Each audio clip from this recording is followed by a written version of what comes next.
Good evening, everyone. My name is Taylor Hodges, and I'm the marketing director at Lute Books. And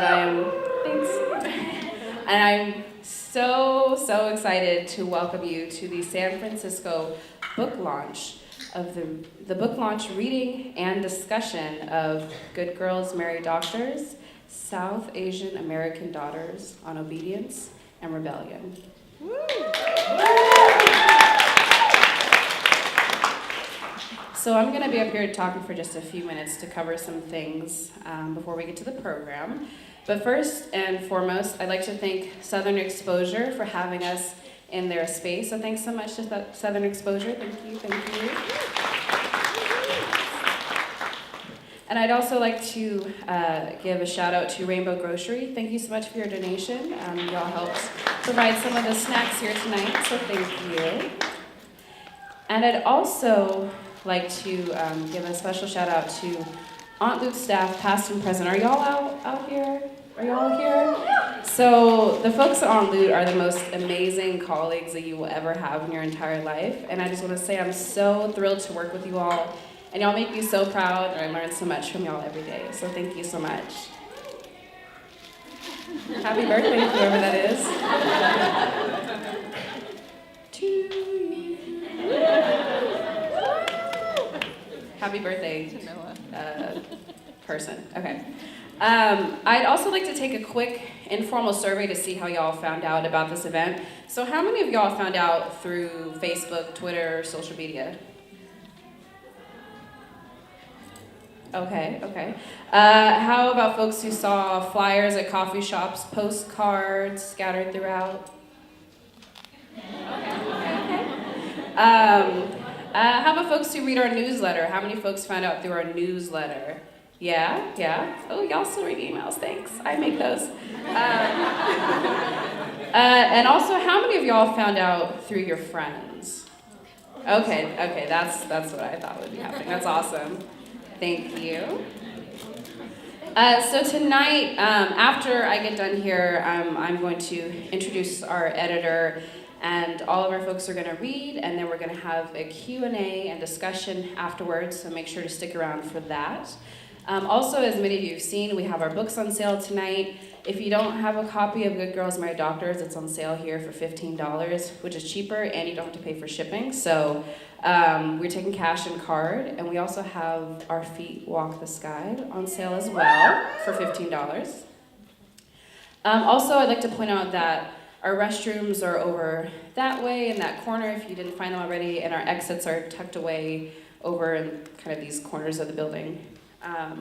Also, I want everyone to check their phones, make sure it's on silent, vibrate. Actually, not even vibrate, because that makes sound too. Turn it off, please. So you don't want to be that person whose phone rings during the program, because that's always really embarrassing. Okay. Also, after the reading and discussion, our food and drinks will be available again. So we have wine, non-alcoholic beverages, some snacks. And after we close out Southern Exposure, we're going to have a post-event hangout at Asiento Bar. And that bar is on the corner of 21st and Bryant. I'll post about it on our Facebook event page too, so you'll have that. But again, we're going to the bar on the corner of 21st and Bryant, which is over yonder. So come hang out with us afterwards. And yeah, those are all my announcements. So without further ado, I'm going to introduce our editor. Yeah. Woo! Piyali Bhattacharya is a writer, editor, and writing instructor based in Nashville, Tennessee, where she is writer-in-residence at Vanderbilt University. Her work has appeared in Plowshares, The New York Times, The Wall Street Journal, National Geographic, and many others. She is the editor of the anthology Good Girls Marry Doctors, South Asian American Daughters on Obedience and Rebellion, which was awarded a grant from the National Endowment for the Arts. She holds an MFA in fiction from the University of Wisconsin-Madison and is currently working on her first novel. an excerpt from which won the 2015 Peter Strobe Award for Fiction. So Piyali, welcome to the stage.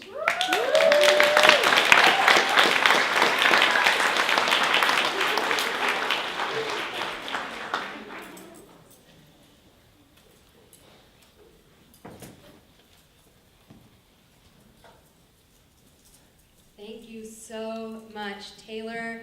Thank you to all of you for being here tonight. It's really, truly incredible to see so many faces here coming out for South Asian American women. I turned it off.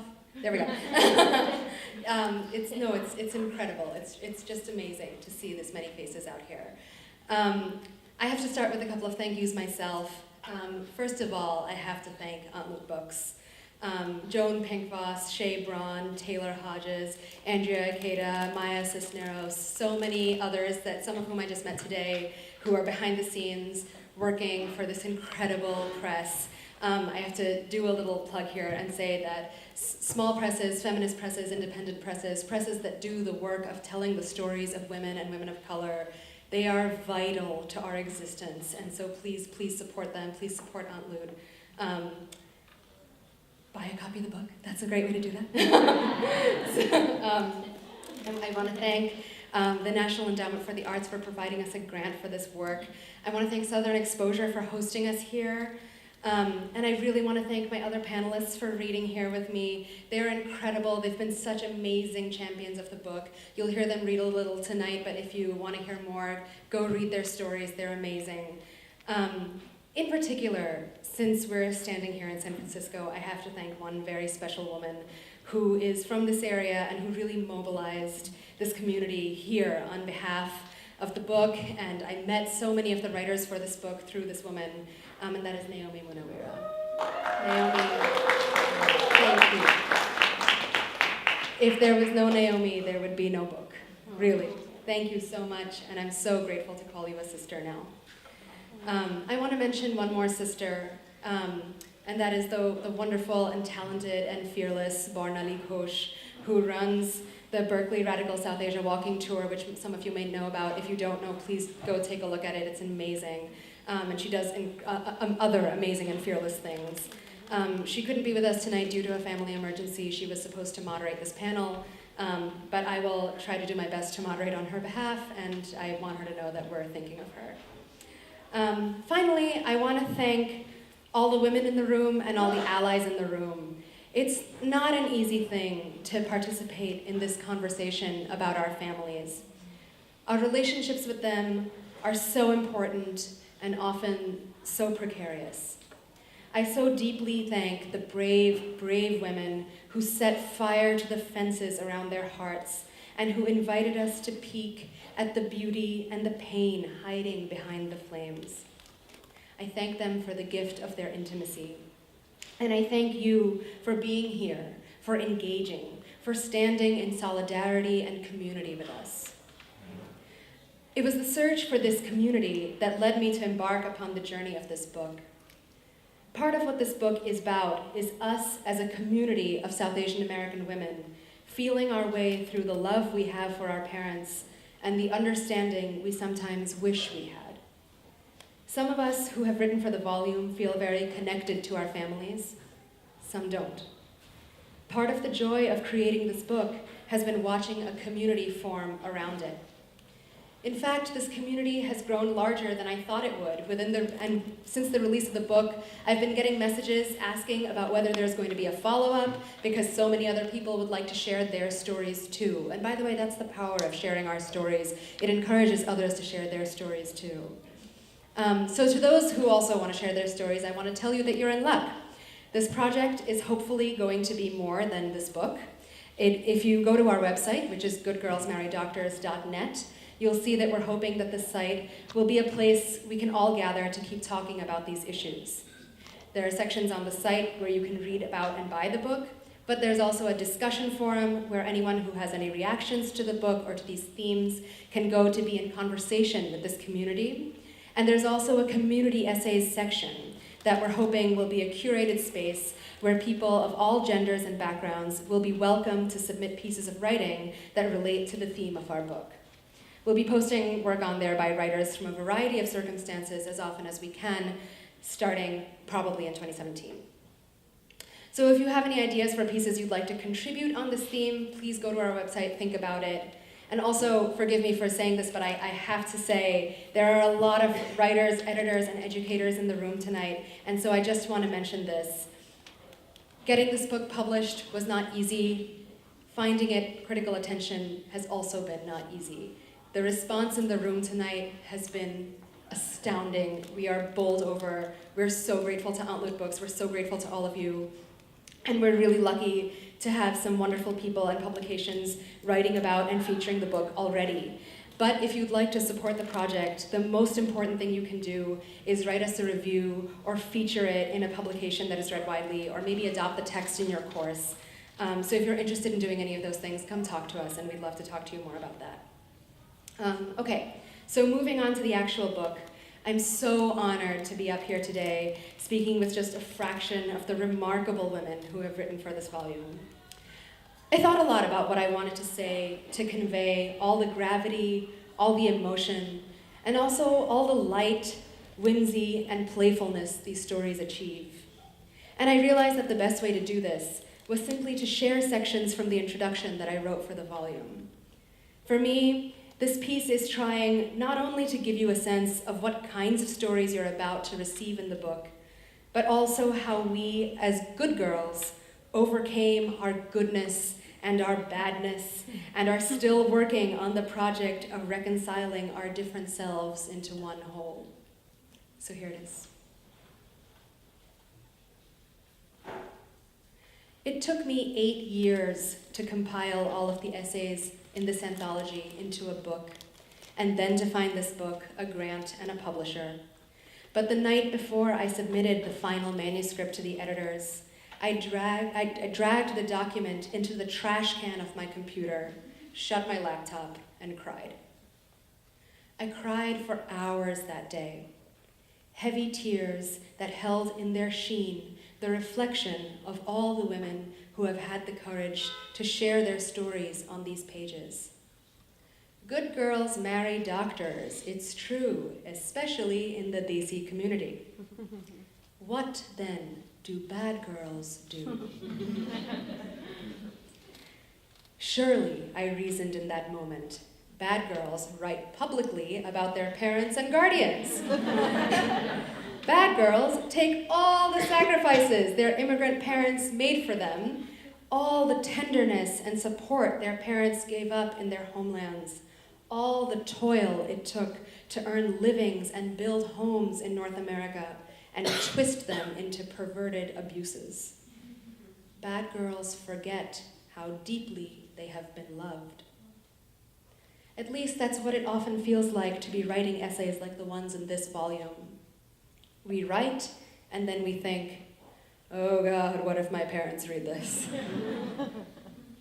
What we mean by that is that we're worried that our parents will see these essays in which we, their daughters, have drawn up a list of grievances about our childhoods, our adolescenthoods, and our adulthoods, and they will assume that we have forgotten their side of the story.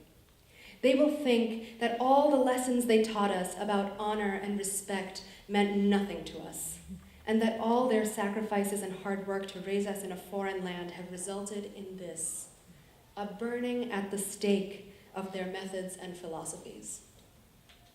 I don't blame them for feeling this way. I can only imagine how attacked they must feel. Envisioning their sorrow upon reading a book like this is enough to keep most of us from wanting to publish it at all. Yet, our ambivalence about their reactions to the work in this book is precisely the reason why the work needs to be done. Because in the basket they packed for us, full of the ingredients necessary to have a successful life, they sometimes forgot to include the ingredients necessary to live a fulfilled life. Success is a funny thing for us good girls. Most of us have been schooled by our parents and community since we were children to not only strive for, but also to desire a certain kind of life. Academic rigor, followed by a well-respected job, but within a career which might allow us to stay at home and raise our children once we marry a hard-working, respectful, and high-earning Desi man. Speaking of children, we should raise ours the way we were raised, with a good understanding of the language and ethnic traditions that we were handed down from our parents. It is on the shoulders of good girls to carry forward cultural legacies. But many of us didn't fit this model. We had political opinions, sexual desires, professional passions, and a whole host of other cravings that clawed at us. And yet, the idea of rebelling was scary. We were brought up to believe that there was no bond more sacred than that between us and our parents, and that nothing could be more dishonorable than to bring the shame of disobedience on our families. After all, didn't our parents have our best interests at heart? More importantly, if we were going to give up the safety of the good girl mold, what other kinds of safety would we lose? Without the approval of our parents, how would we pin down and draw out the maps of our bodies, our spirits? These were terrifying questions to which there were no answers. At some point in time, each of us was on the precipice of good girldom, petrified of what might happen if we chose to jump off the edge. But none of these thoughts were as daunting as the thought of walking through our lives for decades on end in shoes that didn't fit. We jumped. As expected, there were consequences. In some cases, our parents were so furious that we are no longer able to have relationships with them. In others, the landing was much softer than we expected. But in most cases, we landed somewhere in the middle. Neither were we excommunicated from our families and communities, nor could we be who we wanted to be, free of judgment and constant shaming. We were relentlessly told that we had turned into bad girls, that we had brought indignity and pain to our families, that we were the reasons for which our parents could no longer show their faces in society. Navigating the terrain in that moment, the instant after the fall but before the dust settled, the agony of impact before the healing process began, is what many of these essays are about. But the essays move through other landscapes too. Many explore the fact that there were also benefits of our having taken the risk of this plunge. Down we fell through the rabbit hole and into an alternate universe, a world full of feminists and activists and artists and nonconformists of all kinds. We were enraptured by the conversations taking place around us, enthralled at the thousands of possibilities for the road ahead. That's when we discovered that there was one more step required if we wanted to be at peace with our new selves. We had to find our tribe. It wasn't enough to simply walk away from the safety of the known given world of our parents. We couldn't stand out in the snow by ourselves, adamantly refusing that we were cold. We needed new kinds of shelter, new forms of nourishment. Funnily enough, I think that's what our parents were trying to do all those years. They wanted to give us exactly this kind of protection, induct us into their tribe, which largely consists of immigrants who have spent the last several decades looking out for each other in a country that still, after so many years, is foreign to them. Our tribe is a little different, but just as necessary, because we are often just as scared to start our lives in our new avatars as our parents were to start theirs on this new continent. Before I started putting this book together, I didn't fully understand the importance of finding community in women who are like me. It was through reading these essays and connecting with these women that I started to find firm footing in a world in which the ground underneath my feet had always felt a little shaky. In editing this work, the conversations I had with these writers were priceless to me. We confessed deep secrets to each other. We admitted that we know that for our parents, this book represents airing the family's dirty laundry in public. It feels like such a betrayal of everything they've given us. And to us, it feels disrespectful. Even after all this time, even after our many collected rebellions, what our parents think still matters to us, and how they are made to feel is still present in our consciousnesses. Most importantly, on both sides, there is the torture of love. The love many of our parents have for us rivals their extreme discomfort with our choices. The love we have for them, well, we can only hope that it comes through on these pages, even alongside our exasperations. In these conversations, I realized this project represents the breaking of a long and deep silence. For many of us, it is the book we wished we'd had when we were going through our darkest moments. We know that the act of publicizing our rebellions feels tragic to our parents. But we hope they understand that in doing so, we're not trying to hurt them or expose them to judgment. We are trying instead to take a positive step forward, to build a safe space for people who have been through similar experiences. Because the truth is that in most cases, those of us who purposefully moved away from the good girl mold did so with an intense sense of isolation. Those who had gone before us had kept quiet about their family lives as they had been taught to do. To transgress is one thing, to talk about the transgression is another. But what might our experiences have been had those people spoken up and told us that we were not alone? What this anthology has given us is the gift of a symphony of voices building around us, assuring us again and again that we have built our community, we have found our tribe. For those people who find these stories and feel close to them because they can read the experience of their own rebellions into these lines, no matter their gender identity, cultural, social, or any other kind of background, welcome. We are so glad to be in conversation with you. Our feminism is intersectional. Our fates are intertwined. For those who are coming to this volume, trying to engage in these experiences in a way they never have before, thank you. Your friendship and allyship are valued more than you know. And for those who read it, because they have been searching for people like us, perhaps for a very long time, I hope that with this book, we've let you in on a secret. Everything you're feeling, we've felt it too. You are not alone. We hear you, and we are here. Thank you.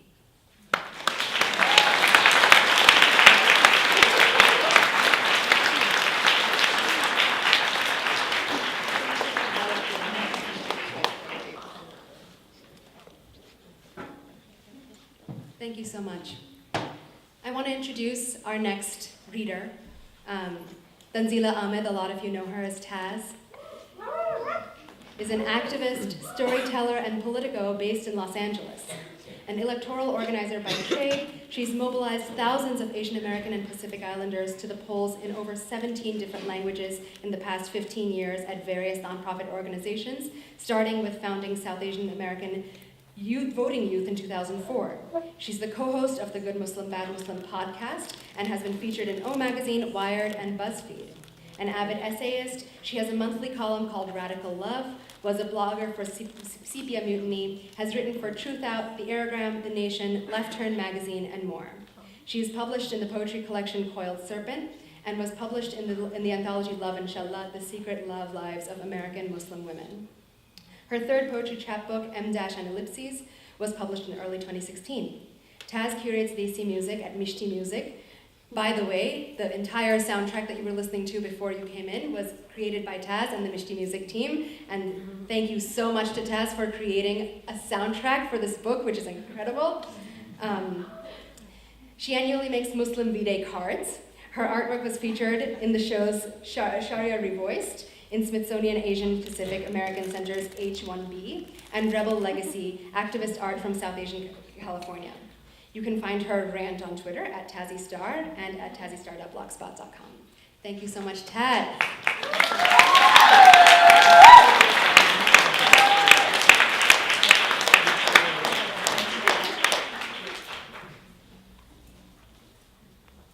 Wow, there's a lot of people here. This is amazing. I haven't read this since submitting it. It's the first story in the book, by the way, if you have your copy.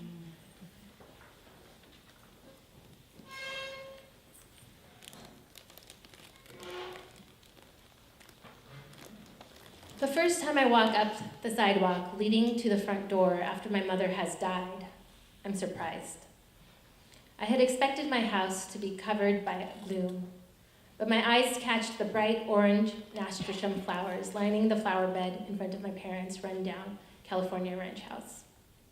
How can the flowers be so bright? Don't they know what happened? How are they able to bloom if no one is there to nurture them anymore? I look up at the bright blue skies, the hummingbirds, and the breezy trees. It is early June, with that perfect Southern California weather that people wrote vinyl records about. But this, it feels like a record skipping on reality. Oh, that's right, I think numbly to myself. This is real, and life goes on. It just hasn't for my mother. As I walk through the front door of my parents' house, my mind reels me into all those years of standing in my parents' doorway, playing Last Touch. It was a simple game. Just before leaving, you touch the person you were saying goodbye to and scream out, "Last touch." Then you run in the other direction. The other person says "last touch" and tries to tag you back. Essentially, it was a game of tag. My mom and her sisters used to play it as children, and as we grew up, we'd play it when saying goodbye to family. I can still hear my mom saying "last touch" and laughing while pushing my aunt's shoulder. My shoulders drop, and I sigh as I stand in that threshold, tears streaming down my face. I had tried so hard to leave this house, to create a life of my own. Yet even in death, Mom still pulls me into the chaos of her life. I feel as if tentacles of an octopus are grabbing at my limbs and dragging me down. I am devastated that she is gone, but inside there is also a seed of rage at the idea of being back at this house. She is still trying to find a way not to let me leave. Worst of all, she has left us alone to figure out how to take care of him.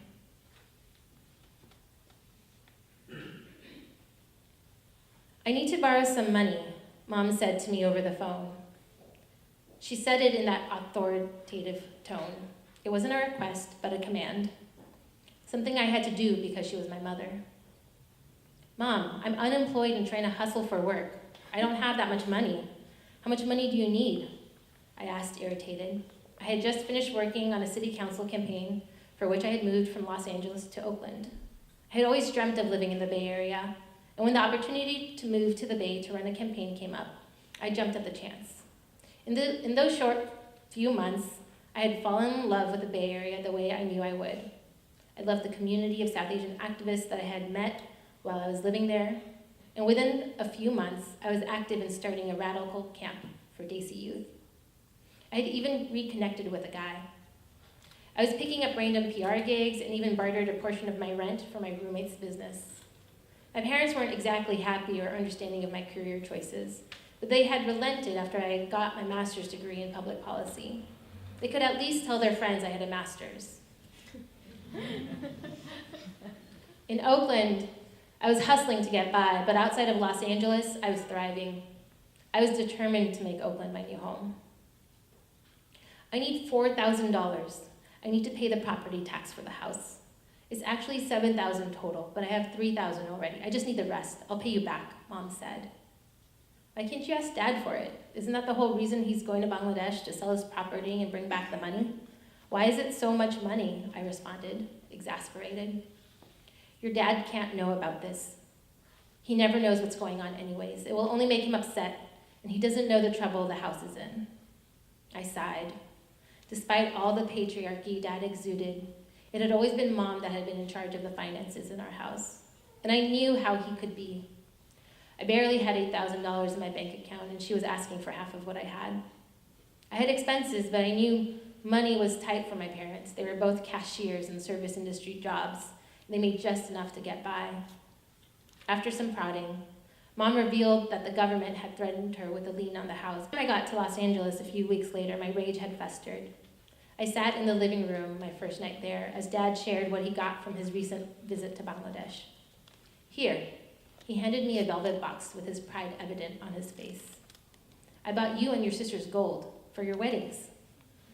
I looked down at the box in my hand. Inside were gargantuan, gaudy gold necklaces and earrings.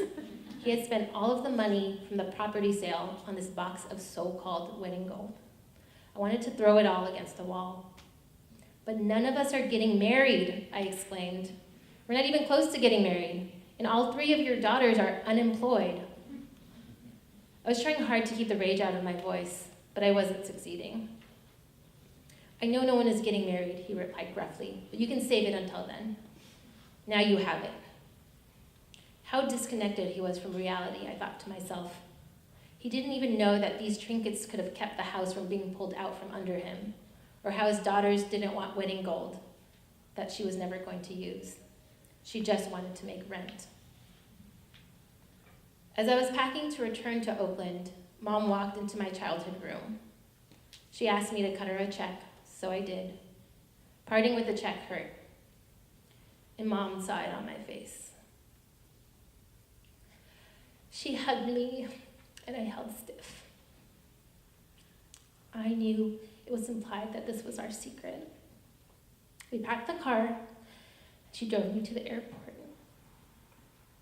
As I pulled my bag out of the trunk, she came out of the car to give me a hug goodbye. I was upset and stiff, unable to return the hug warmly. She grabbed my hand with hers, and I felt her shove a piece of paper in it. I looked down to see a $100 bill. You have to eat, she said. Spend it on food, she said. The symbolism wasn't lost on me. In our culture, did you eat means I love you. I knew. And that was our last live touch. Thank you.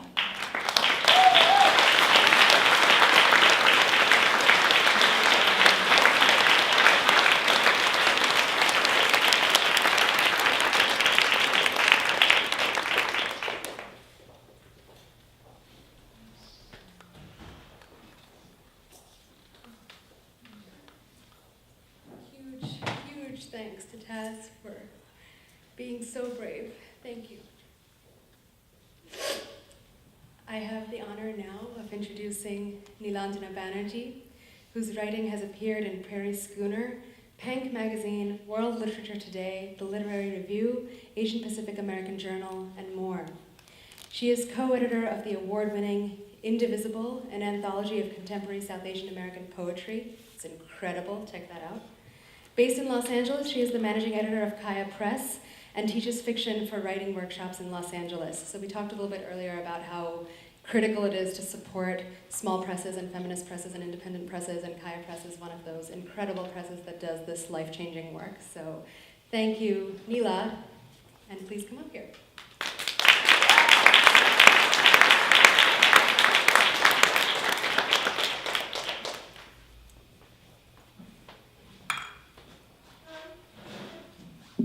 Thank you so much to Piyali and to Aunt Lute and to all of you for being here tonight.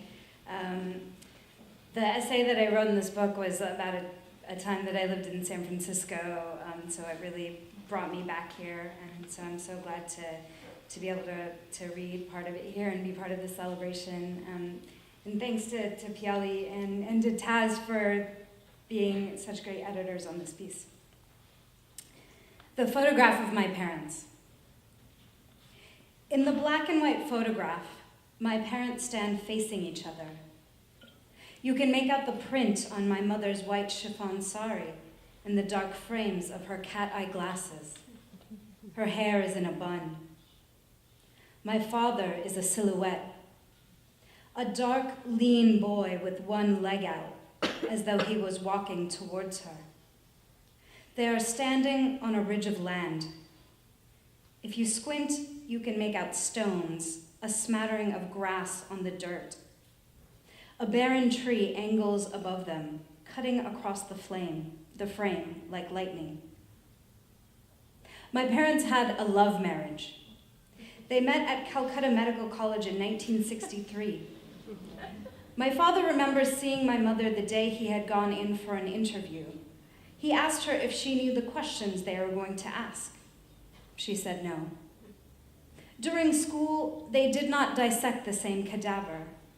They may or may not have studied together. There were other women my father considered. My mother never looked at anyone else. Once, when I visited India as a child, I sat with my father in a squeaky ambassador on a personal tour of Calcutta. He pointed out a tree and said that my mother was standing beneath that tree when he knew he was in love with her. That memory flickers in my head as though it is playing on a film strip at the end of a reel. The tree disappears in a flash of bright sunlight out of the window. Sometimes I pretend that the tree in the photograph is the tree my father spoke of that day, though I know it is not. When I was 23 years old, I took the photograph from a hastily packed box in my father's study, where it had always hung on the wall in a cheap wooden frame. It lay like an accusation on top of miscellaneous file folders. I had come home to Dayton, Ohio, from San Francisco, where I had moved a year and a half ago, to clean out my room and help my mother move into a small, dark rental house 5 miles away. My father was going to stay in the house until it sold. My parents were getting separated after 30 years of marriage. The divorce would go through later, but none of us could bring ourselves to use that word then. I didn't ask anyone if I could have the photograph. My suitcases were bulging with elementary school memorabilia and old sweaters, the things that I thought would live in my parents' house forever. I managed to stick the photograph in anyway. Back in San Francisco, I rolled the overstuffed suitcase into the back of my closet and tried to shut the door. I worked long hours at a weekly Asian American newspaper. It was 2002. There were a lot of stories to cover. The Patriot Act, INS special registration for South Asian and Arab immigrants, the escalating wars, flying while brown. After work, there were underground parties in the Tenderloin or at warehouses in Oakland. I learned to drink whiskey neat. I kept the ethical slut on my bedside table, used it as a manual to relationships. My mother called me from that lonely house, her voice shattered. Mostly, I kept the situation with my parents at a distance, but at the end of a long night, I felt like a tightrope walker who suddenly looked down to find that the net had been cut away. Suddenly, everything was off balance. Late at night, I would pull the suitcase out and look at the picture. It made me angry, an image constructed of lies. I imagined spitting on it, shattering the glass, my hands bloody. But then I would just pack it away again.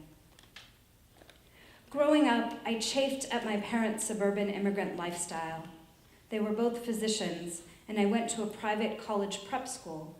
There was a lot of, you have to be 10 times better than your, quote, American classmates. We don't believe in learning from your mistakes, they said. We can't afford to make mistakes. I raged at the tennis-playing Indian kids who were all going to become doctors. I yearned to move to New York City. I read Jack Kerouac obsessively, smoked shoplifted cigarettes, or in high school, dirty brown weed out of a makeshift tinfoil pipe leaning out of my bedroom window. I didn't want anything to do with who my parents were. In college, I sought out drugs and other distractions and began exploring non-monogamy. It was easy to lie to my parents and therefore to others. I was practiced at it.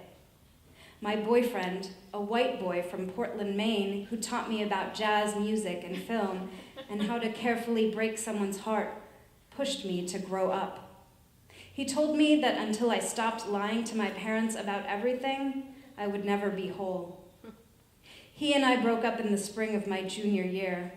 I was cheating on him with a golden-skinned lacrosse player. In the heart-rending conversations we had that spring, the boyfriend said some harsh truths. I decided to go home and really talk to my parents, really talk honestly to them about who I was and who I wanted to be and the way I saw the world. It never happened. For the first time in my life, my parents seemed preoccupied with themselves. My father kept insisting that he was going to die soon, that he was tired of the private practice he had built over the last 25 years as a beloved internist, that he wanted to buy a boat and sail around the world. My mother, a pathologist, had been in the Air Force for many years and only recently switched to a private lab associated with the hospital where my father also worked. She was at the high point of her career. She had no interest in giving it all up. At first, my father's laments seemed funny. Then, somehow, they became triggers for arguments my parents couldn't seem to move on from. I'd seen them fight before, but not like this. There was no room to bring up the conversations I had wanted to have about myself. Thank you.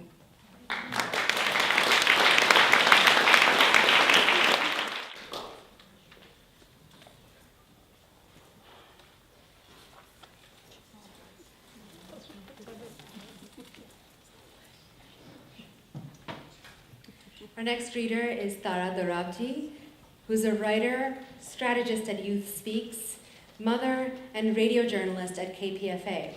She's just done an interview with KPFA as well about the book, so please go listen to that. It's really wonderful. Her work is published or forthcoming in Al Jazeera, Tayo Literary Magazine, Center for Asian American Media, Mother, and Midwifery Today.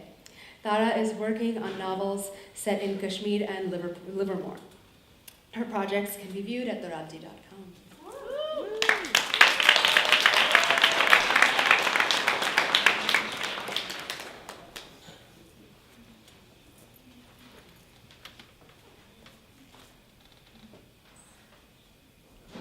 So I want to thank Piyali first and foremost, and also Aunt Lute Press. Let's give it up for Aunt Lute.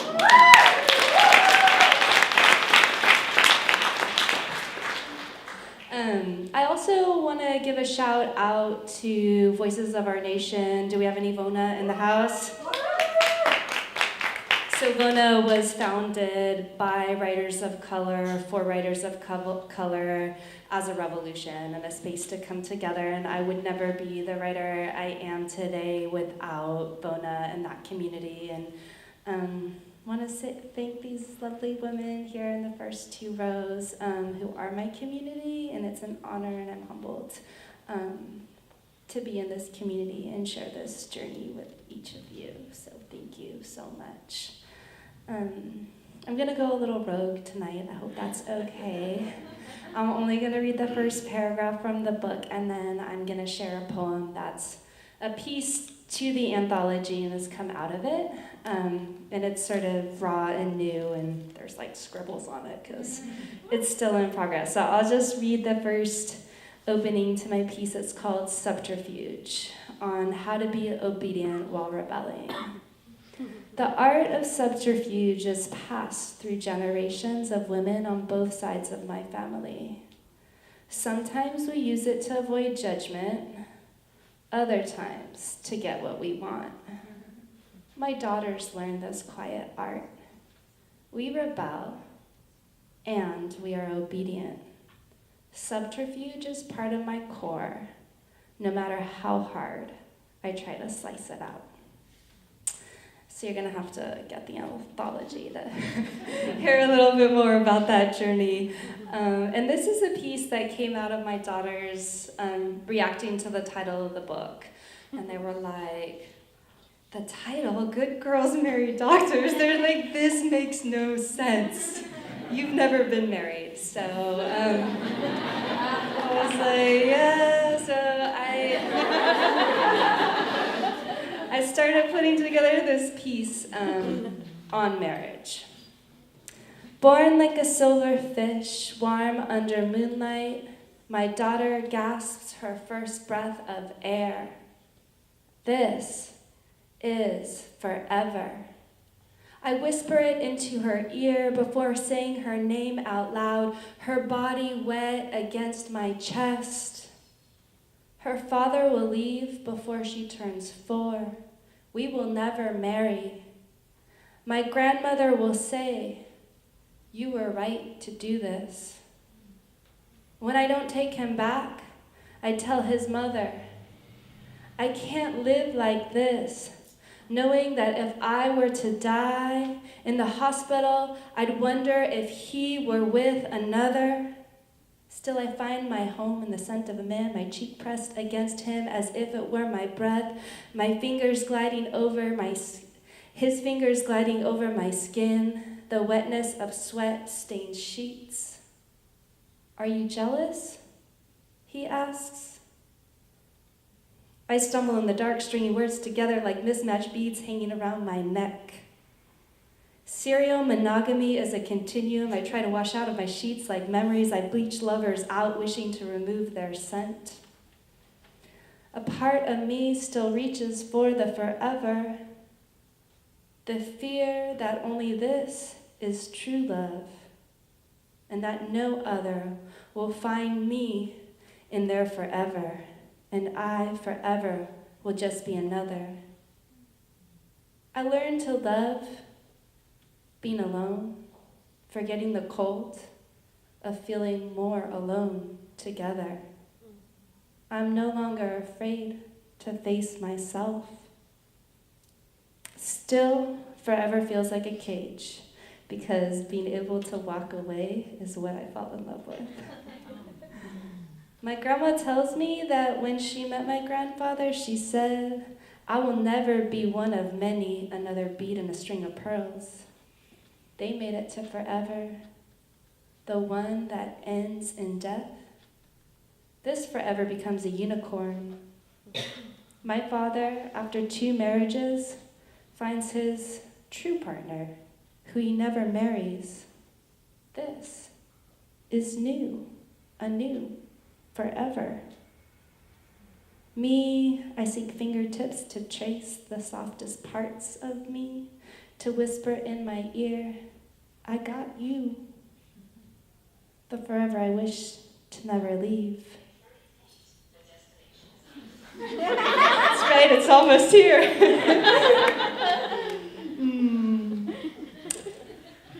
I'm never getting married, my daughter says.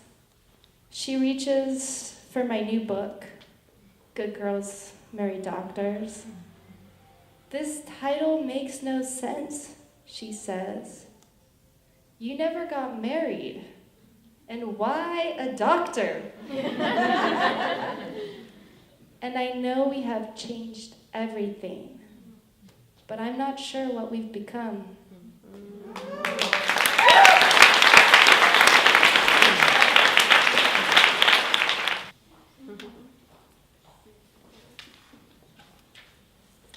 That was incredible.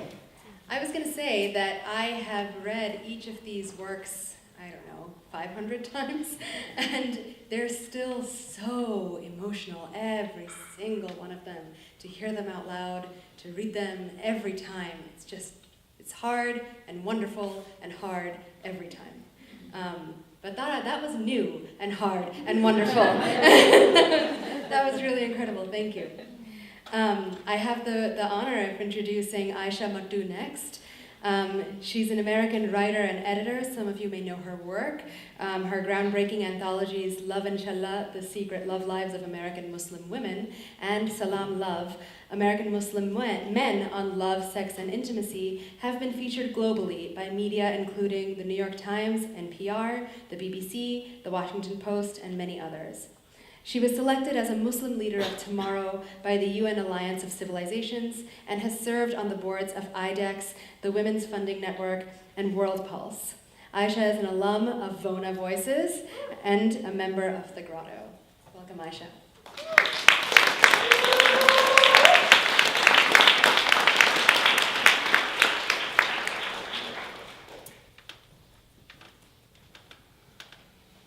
Thank you so much for coming out tonight.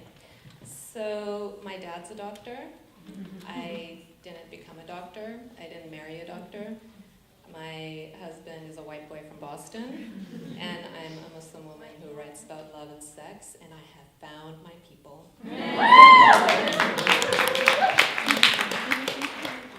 I'm going to be reading a short piece from my story, which is called Without Shame.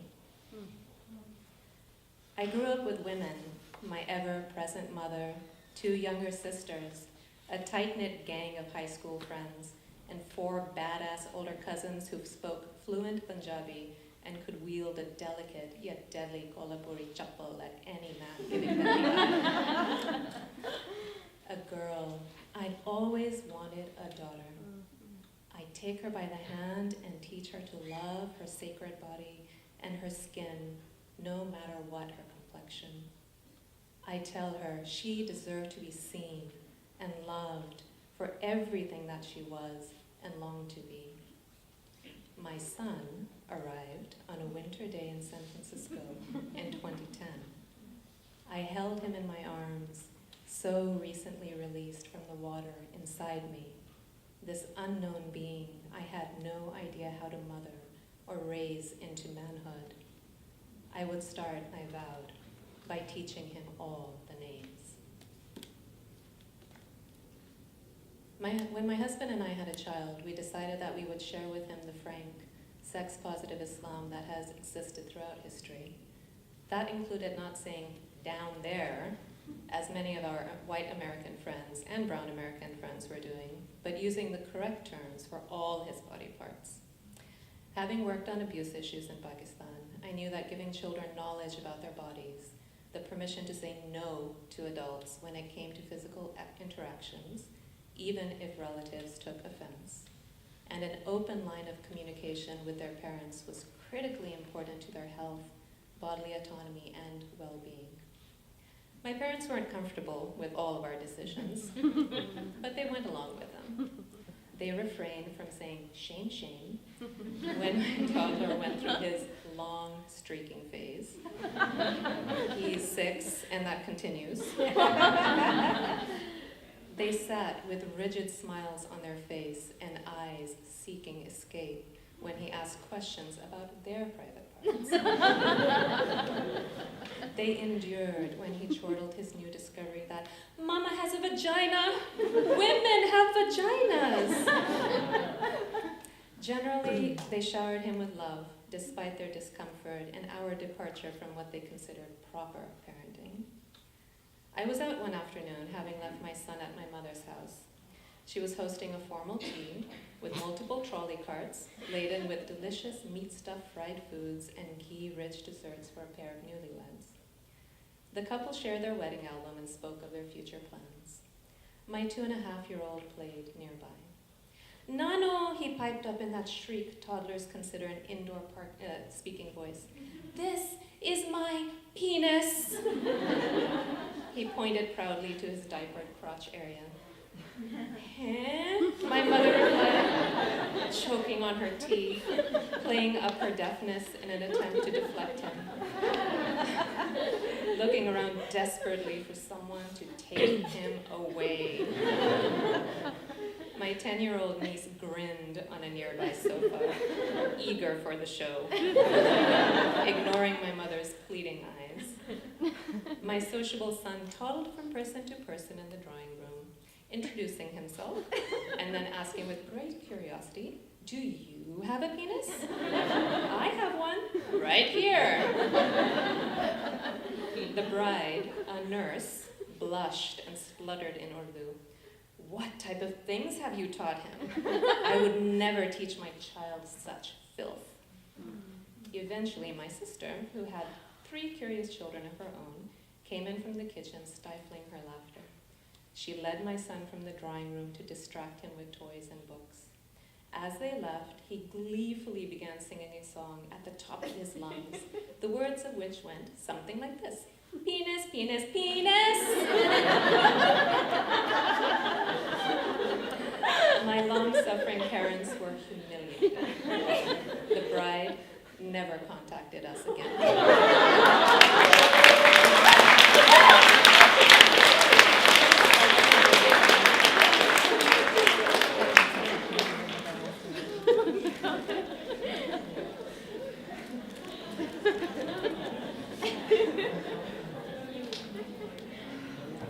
So there are stories like that in the book too. It's not all tears. And it's, Aisha's story is so poignant and moving. I hope you get to read the rest of it.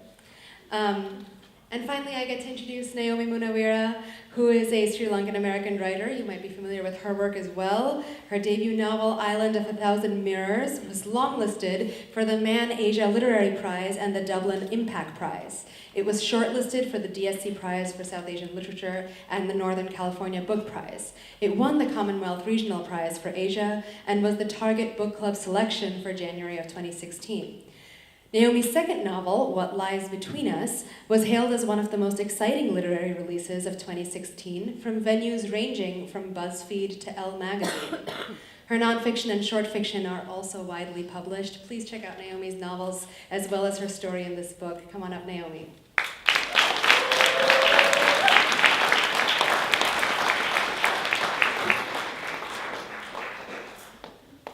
Wow, we really filled the house.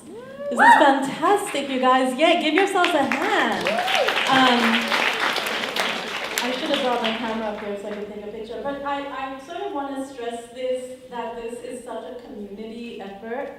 Piyali's been trying to get this book in print for years, almost a decade. We worked really hard on this. This is really a community effort, and this is sort of, we're hoping that you guys take this on and support us and help us any way we can. Please buy books.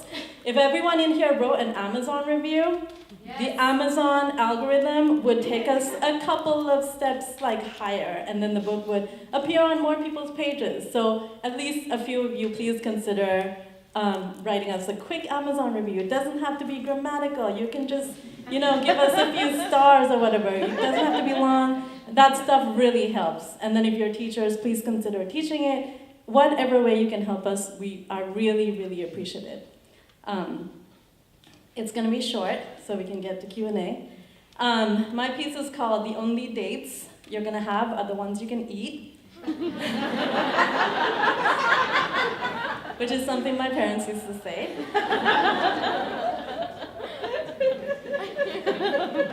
True story.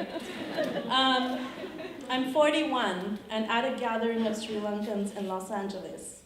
An unrelated uncle who I haven't seen in decades says, "You're a writer now? Come and meet my friends. They want to know about your book." I'm suspicious of older men in the diasporic community I grew up in, but writers' narcissism and the hope that they might actually want to know about my work overrides my skepticism. He leads me into a circle of men and says, "This is Naomi. She used to see," and then he names a sweetheart that I haven't seen since I was 24. An adolescent shame flares through my veins, and I can only waggle my head in an ambiguous island gesture. The uncle says, "Can't even remember. So many boyfriends, no?" The men cackle. All mention of my book is banished. Instead, I am pinned and defined. Species and genus uncovered. Bad girl, rebel girl, slut. Judgments about female sexuality flood in and undermine everything else I have done in my life. Gossip in our communities, both diasporic and at home, is a system of control. A woman or girl's body is viewed as a property of the greater community. The way she dresses, who she talks to or dances with, will be scrutinized and dissected and sometimes used to assassinate her character. Whatever else a woman or girl may be, she will be first and foremost defined by her love life. If she has had a boyfriend, or God forbid more than one, as I did, if she has been divorced once, as I am, if she chooses not to have children, ditto, she will be suspect and open to censure. From the age of 16 to 24, growing up in Los Angeles, I had a boyfriend.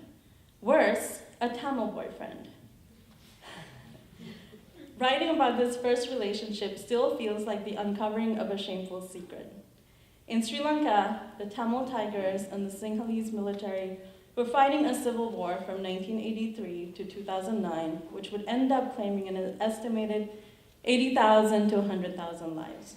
I am Sinhala, and when my community found out about my relationship with a boy from the other side, there was hell to pay. At parties and family greetings, I was viewed with suspicion. The aunties warned their daughters away from me. They were afraid of a sort of sexual contamination by which their own virginal daughters would be spoiled by talking to me or by merely being around me. My parents fell in line with these judgments to protect their own precarious belonging. As a young immigrant, I was already alienated by the experience of landing in America and being one of the few brown kids in my school. This second othering, enacted by the immigrant community I was supposed to belong to, was profoundly painful. Salman Rushdie once said, "Migration throws everything into crisis." For me, nowhere was this truer than in the realm of sexuality and parental control. My family left Sri Lanka when I was 3. We lived in Nigeria for 9 years, and in '84 we migrated to LA. Entering America at 12, I was innocent in a way that would have been impossible had I grown up here.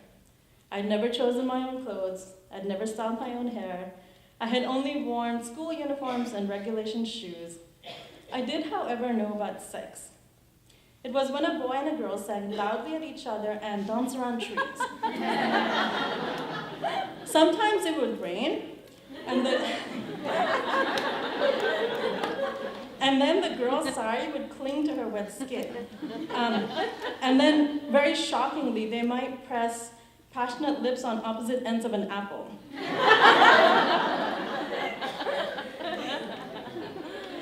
Bollywood was alive and well in Nigeria, and it formed all of my sexual understanding. Now in America, I was thrust into a world where boys and girls casually held hands and tongue-kissed, no apples,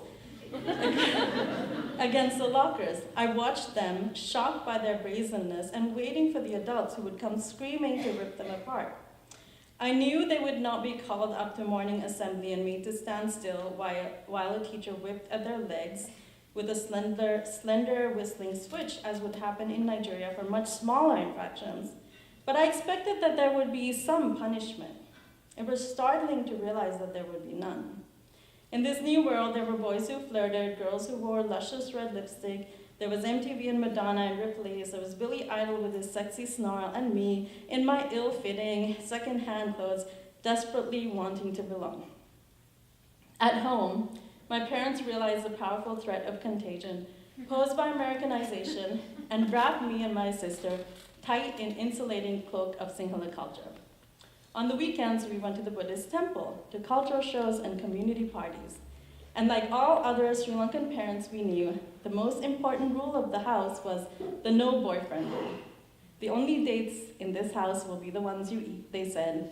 It was a joke, but also the law. And then I'm gonna finish up. Writing this essay has been difficult, and I know that's true for everyone, not just me.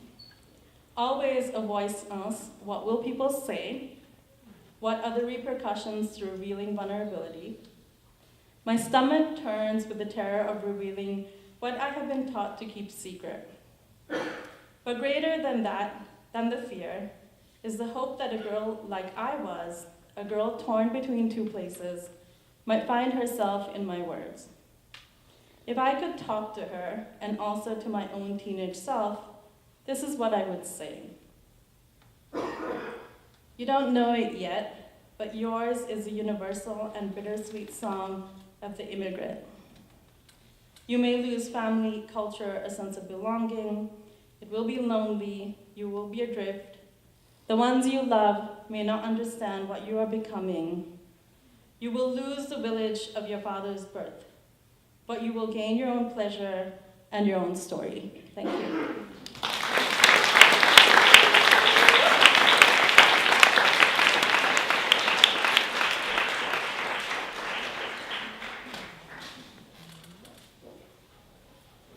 Huge thank yous to our readers. If I could ask all of you to come take a seat up here, we'll do a quick Q&A before we can eat and drink more.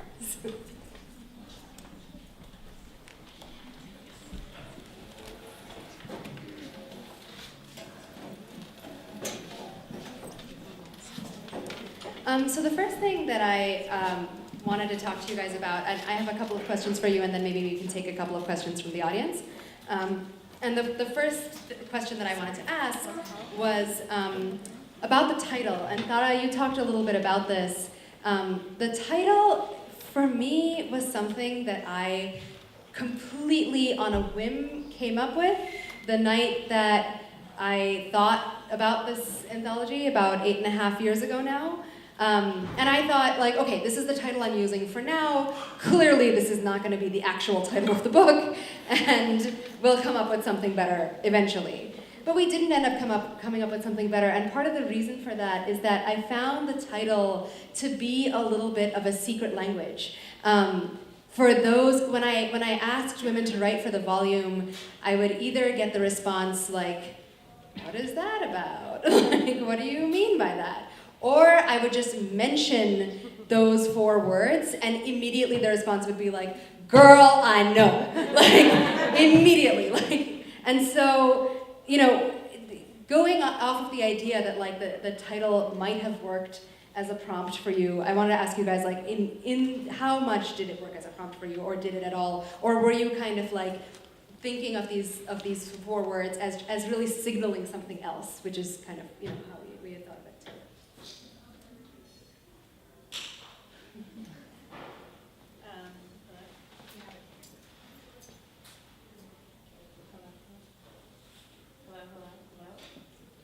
Hello.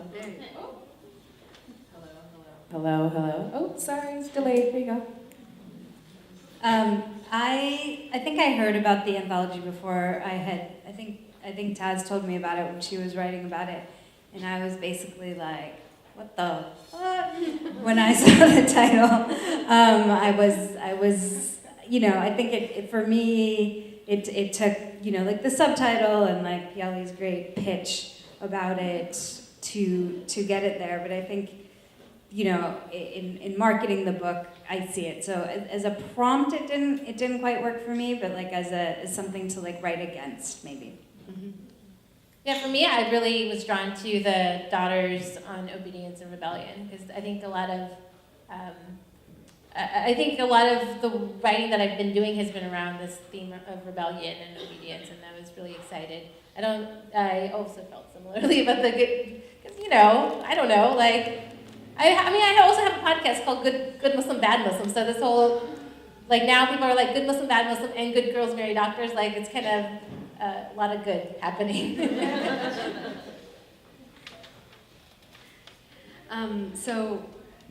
One of the things that I think Naomi touched on a little bit is the fact that almost all of us at some point who wrote for this volume, and myself very, very much included, every day of every year, felt like I can't do this, I'm not going to do this, why the hell did I think about doing this, this is impossible, I'm not going to do this, I'm dropping out, no.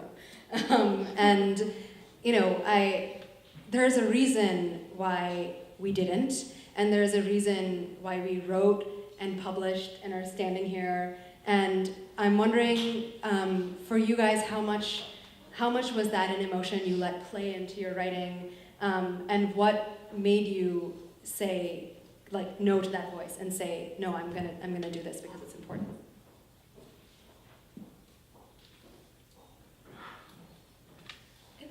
I mean, one of the things that really hit me in the beginning was just the belonging to it. And I talked to Piyali, I was like, do you want me? And that surprised me. I think sort of at this place in my life, I feel like I'm welcome in the world. And then just given that it was South Asian American daughters, and I was like, well, my mom is European and my dad is Parsi, and it's like I'm this mix. And then, you know, it was really, I had this confusion again about being the other within a canon that's supposed to capture be the center of that. So that was just this moment for me.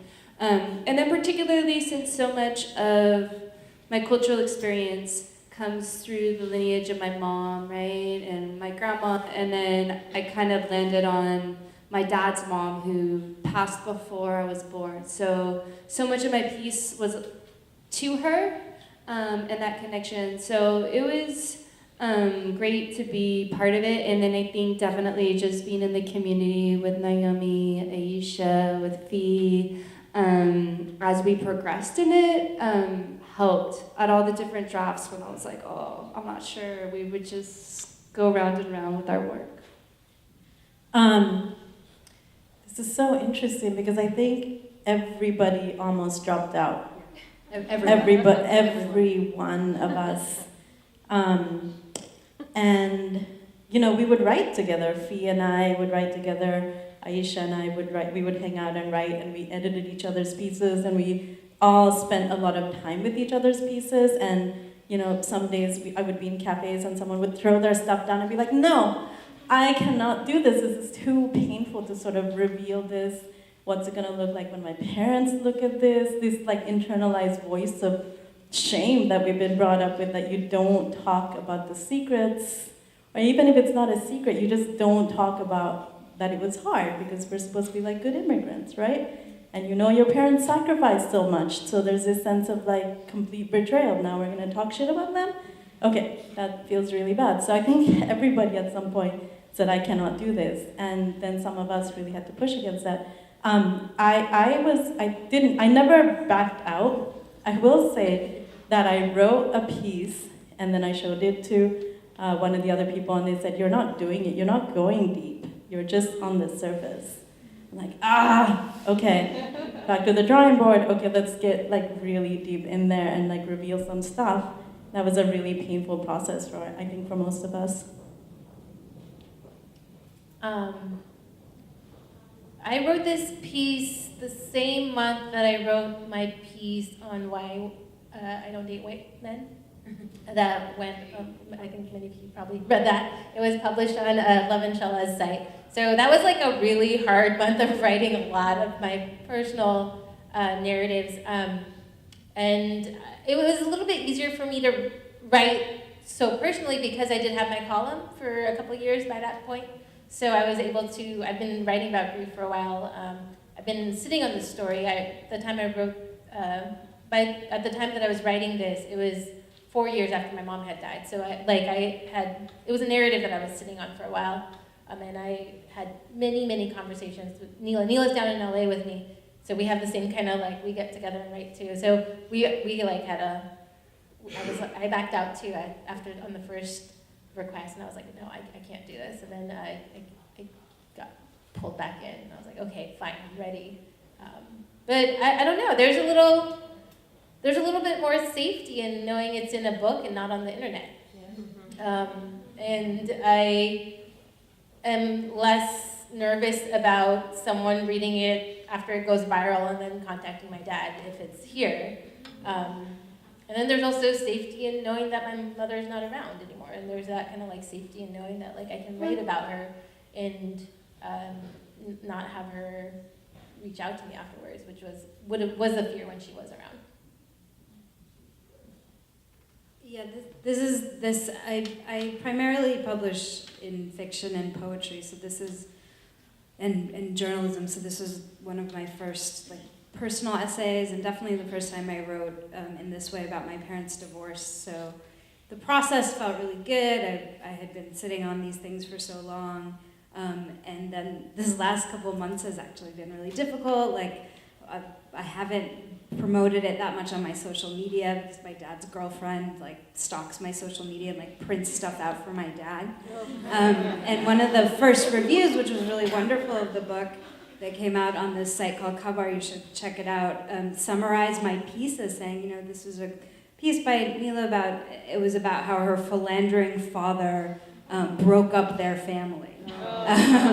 Which, you know, I really like the writer. It was a great review, but it didn't feel accurate. It was like, obviously I know in a review of an anthology you have to summarize, but I just didn't want, you know, my father to see that and feel hurt by it. Actually, for this event in San Francisco, I blocked him and his girlfriend on Facebook because I still haven't gotten, I recently gave the anthology to my mother, and then a few days later I was like, so did you read it, you know? And it was good. I mean, her response was like, yeah, I read it, and it was good. She was like, I'm sorry that like you went through all that, and And so, you know, I mean, I think it's such a powerful thing to do that. So I got the books from Aunt Lute a couple of weeks ago, and they're like sitting on my desk waiting to be sent to my dad, but I haven't gone there yet.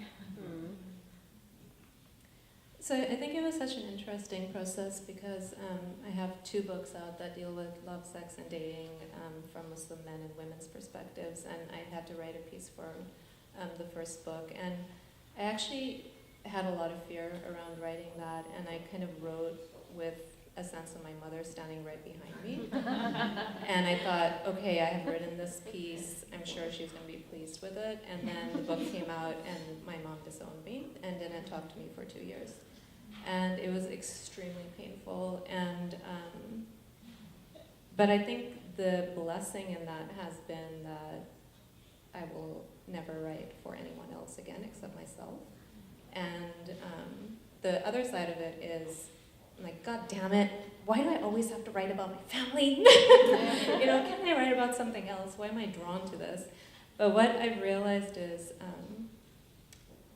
the more personal the narrative, the more powerful it is. And the stories that you are drawn to is where you need the healing. And so I'm just trying to follow that. Yeah, I thank you guys for taking the conversation there because one of my next questions was going to be about, especially now that the book has come out, you know, this was such a conversation among all of us before the book came out, like, what's going to happen, what's going to happen, what's going to happen. And now that the book has come out, I'm wondering how, you know, your families have felt about it. For me, it's not been easy. It's been really, really, really not easy, actually. And, you know, I think I have a story in the book that is very important to me and that feels really true to me. It's not necessarily the most difficult story in the book. And so therefore, when my mom read it, I think her reaction was, so you've written about me. I'm not the worst mother in the book, but your name is on the front of the damn book, and your name represents all the bad mothers. And I think, you know, for her, the reaction was really, you know, about, are you lumping me into this category? Are you, you know, is this what you actually think of me? And yet, like Ayesha said, you know, I felt like I wrote the piece, I wrote the first draft of the piece with just thinking about nothing but trying to access that deepness that Naomi was talking about, because you have to. And then you can edit with love, and you can edit with an eye to what else is going on in your life. But I felt like I had tried to do so much to honor truth, or at least my truth, and to some extent her truth. And as she was walking away, she's like, how come you don't write anymore? I was like, oh, the column came to an end. And she's like, you have to keep writing. Please keep writing. I need you to write. And that's who I write for. I write for the 19-year-old girl who's out there who's asking me to write for her. And, you know, like, there might be these guys out there that don't want me to write for them, but, like, it's her voice I hear, and it's my mom's voice I hear. It was one of the last memories I have of my mom, and she says, keep writing. So if my mom's saying this and this girl's saying this, that's what I'm going to keep writing.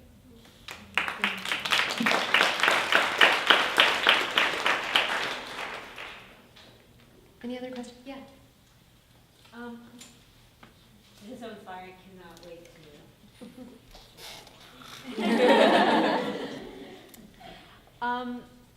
I have a daughter and I have a son, and I'm gonna hit you up with a question later about the navigation of raising a son and daughter. It's very interesting. But as I've been listening to you read, I've just been wondering, did you ever imagine what it would have been like for our mothers to have the space that you're sharing with us right now, in terms of being able to navigate that tension between the private part of themselves, the most intimate part of themselves, and the public face that they have to provide, or always having to keep that shame so sheltered while always trying to keep the sense of like power, or enabling and supporting the sense of patriarchy, while at the same time trying to be strong for their daughters. And I'm just wondering, like, did you ever imagine what kind of shelter writings like this may have provided for them, and to imagine the women that they might have been? I can just speak for a moment on the fact that, like, so I think that almost everyone in this room is familiar with the aunties. And we all know who the aunties are. And I think that our mothers, and I'm speaking collectively here, which I maybe shouldn't be doing, but I think that I can in a room like this for a little bit. I think our mothers sometimes imagine the aunties to be that space. But of course we know that they're not, because they hate the aunties, right? And so do we all. And the aunties love and mostly hate us, right?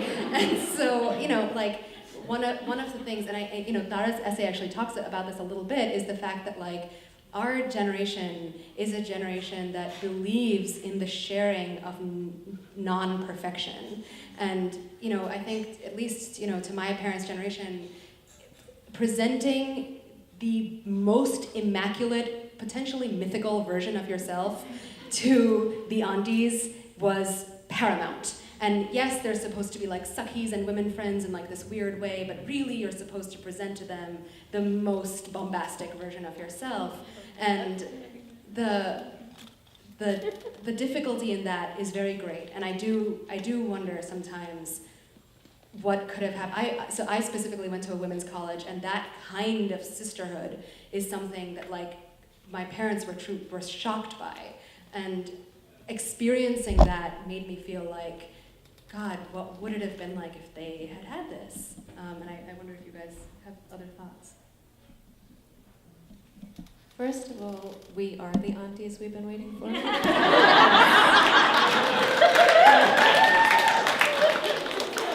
That 19-year-old girl who's looking at you, my nieces and nephews, we are those women, and we are changing things and transforming the conversation. So it's really important to hold that. And second of all, it works in all directions. The conversation, once my mother began talking to me again, and we have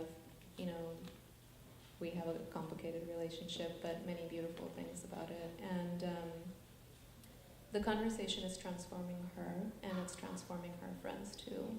And do I wish that she had had this space? Yes, and it's heartbreaking that she didn't. Truly, truly heartbreaking.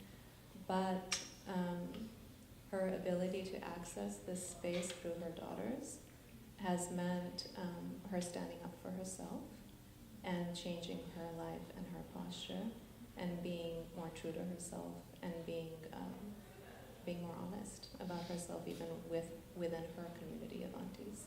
So, so that's what I would say. Yeah, it's been really important for my mother after my parents got divorced, which was the biggest crisis in her life, just completely was forced to transform into like a completely new life, and that's been one of the most inspiring things that I've ever witnessed. And so it's pretty amazing. She just turned 70, and she has this vibrant group of like white yoga hippie friends, and she like teaches them like Bengali, like Rabindra Sangeet dance for these like weird like hippie yoga pageants, and it's like so deep. And it's like incredible, but I can't really like wrap my head around it. I'm so glad that she's finding these like expressions, and I think I'll definitely be writing about her. I think for my dad is a raconteur and like a storyteller, and why I'm a writer. But I think like as I get older, I will. My mother has become my subject, and that it'll probably take me many years, because we had such a painful relationship for the first half of my life, that now that I have a child and we're older, there's so much healing that happens, and her reading this essay and just every day, but like it's gonna take, when I'm 70, I'll start to get it, I feel like. Other questions? So when I was in high school, I used to write a little book, quite a little bit. And there was one time I wrote a short story, and I submitted it for this magazine. And it was about rape and violence. It was a pretty dark story. But I didn't share it with my parents before I submitted it because I felt like, what if they say, don't submit this or whatever? So I didn't share it with them. It got published, and then after that I told them, no, it's there if you want to read it. And my dad read it and just said, good, and that was it. We didn't really talk about it at all. And a lot of you guys mentioned about how you haven't given the book to your parents and discussed it. Is this something you mentioned to them before you wrote it and tried to get their feelings on it before, or was that just strictly a no? No. No. Don't get their feelings on it. No. Who was saying? Ayesha was saying the mother standing right behind you. You don't want that. You want your voice on the page. You don't need their approval. You don't need them to like it or not like it or anything. You need your voice. And that voice is not going to come through if you're sharing anything too early. So absolutely not. You don't need their approval. You don't need anybody's approval. I think different relationships, I take a different approach. And one of the hardest pieces I've ever written has been around my son and some of our struggles in mental health. And my approach to that, he was over 18 at the time I published, was that I sent him an email. I was like, hey, I'm writing about us. And he was like, cool. And I was like, yeah. And and I was like, I just want to let you know. And he was like, I support you as an artist. So it was really beautiful. So I sent him the photos, and I was like, is it cool if I publish those, but not the work? Because I didn't want editorial feedback from him. So for me, it was like honoring our relationship, like I'm talking about us. I think likewise for my daughters, now that they're getting older, things that I write now, I'm gonna start to shut down. I think for partners too, like now it's an ex, so then it's all on, don't date a writer if you're not ready for that. And but like when I was in a relationship, then it would be like, hey, I'm writing about us and it's gonna come out. Do you wanna see it before? But I'm not looking for feedback. So just like different structures on each relationship. But it's a thing, it's a big thing. And you never know, like, who's gonna find what when with the internet and like come at you like on a Tuesday morning, Yeah, I think it's a really important distinction that both Naomi and Dara made, that it's absolutely true. You do not need anyone's approval, ever, ever, ever. And that is true. And I think that is something that you need to keep in mind, or at least that I needed to keep in mind. And I think maybe Naomi mentioned that the time at which you share the work, if you choose to share the work, is very, very important. If you share the work too early, if you're like, I have this great idea, I dashed off a first draft, want to take a look, be ready for the fact that there is going to be, feedback in a way that you might not want it. For me, it was very important, actually, to show my parents the work well before it came out, partially because they felt like they needed to be more involved because I'm the editor, or partially, I don't know for what reasons, but they really felt like they needed to see it. I felt like I needed to show it to them. So I showed it to them once the book was in page proofs. So the book was like done. It was over. No more edits, the end, done. And I showed it to them and I was like, I need you to see this before it comes out. I need you to know what it says so that some auntie doesn't call you up one day and say, hey, did you know your daughter wrote this about you? Which happens, but I felt like I needed to protect them from that. But I also was very clear about the fact that, like, I'm sending you the page proofs. You can see Joan's email that says no more edits anymore after this, and you can't tell me to change it. And this is what I'm writing, and I just need you to know that. But that's it. So it really depends, as Tara was saying, on the relationship and on the process of that relationship. Yeah, one more. That's fine. I don't know if I read it or not. I had a question. I mean, you guys have been talking about how just being so vulnerable and exposing yourself on these pages has been, and just sort of censoring yourself to your parents in a way, but not to the world. And I wonder if that creates like a sort of conflict in terms of like feeling like you're not being your full selves with your parents at the expense of being your full selves with the world. And you know, I know that there's just, you know, been this sort of concept that you found your tribe in writing this book, but then have you sort of, does it feel like you've left one tribe for another, or are you actually stronger with your, you know, tribe of origin because you're now more connected to yourself and other people more like you? How has that experience been? How have you worked that kind of out?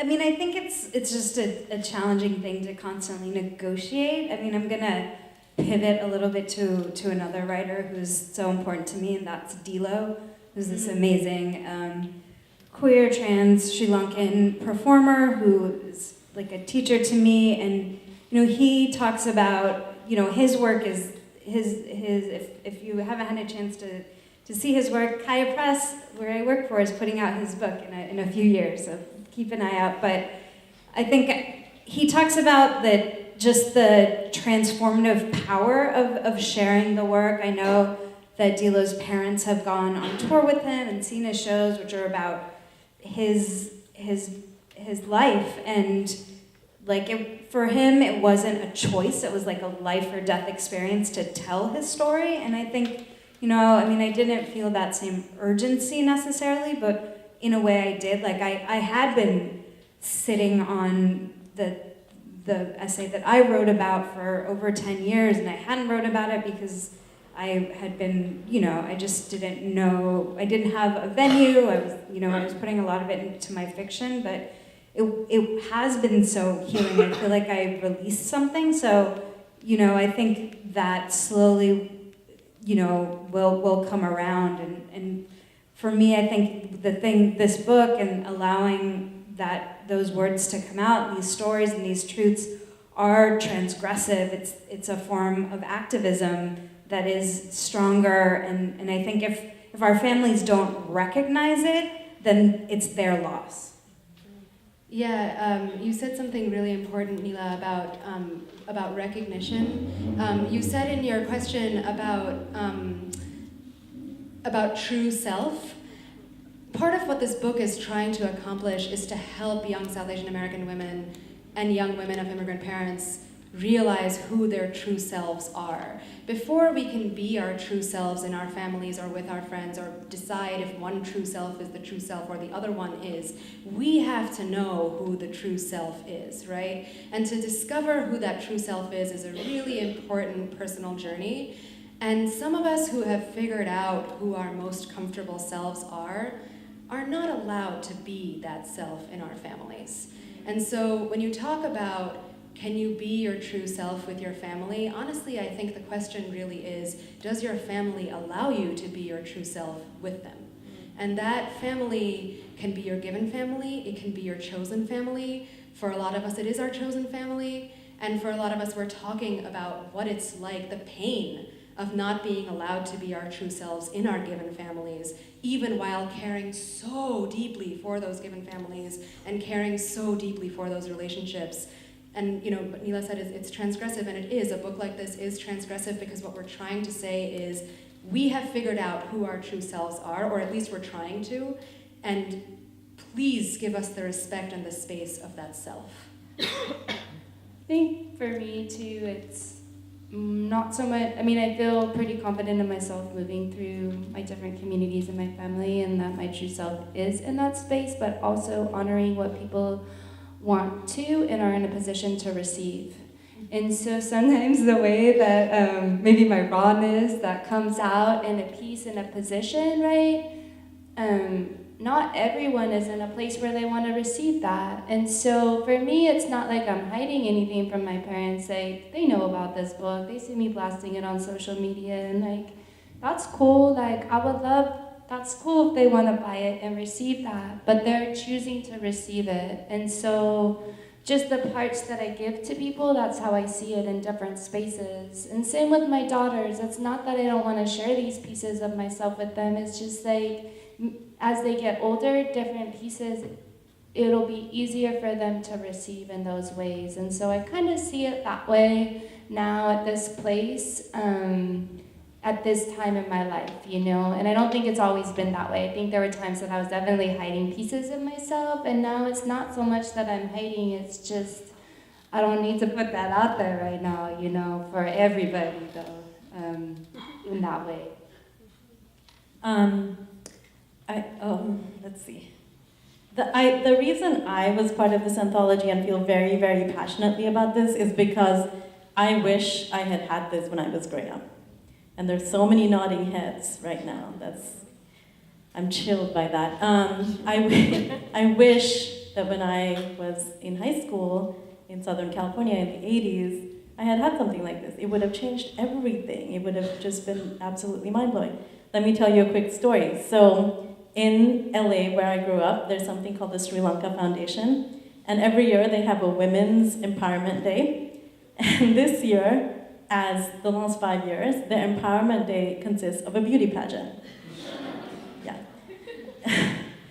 And my cousin's on the board, and he said, okay, instead of a beauty pageant, can you please come and do a talk? And I'm like, please, God, no, I don't want to. And he's like, please come, otherwise they're gonna do the beauty pageant again. I'm like, oh God, okay, I'm gonna go, and there's gonna be like 3 girls I talk to because the rest of them are gonna be into the beauty pageant, which is exactly what happened. I went, and it was like a mother-daughter tea time, and it's awful. But there were 3 girls out of like 50 who came and were like, oh my God.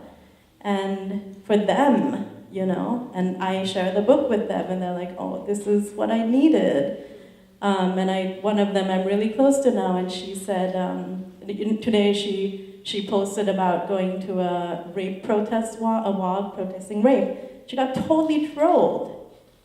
And I wrote to her and I said, you're not alone, because in our Sri Lankan community, people are gonna slut shame her for even being out there, for even being there without her shirt on or whatever she was doing. And I'm like, you're not alone. In fact, I'm going to the Good Girls launch, and all of us there are with you. And she was like, oh my God. So that's why I wrote for this, and I think that's the community I want to create.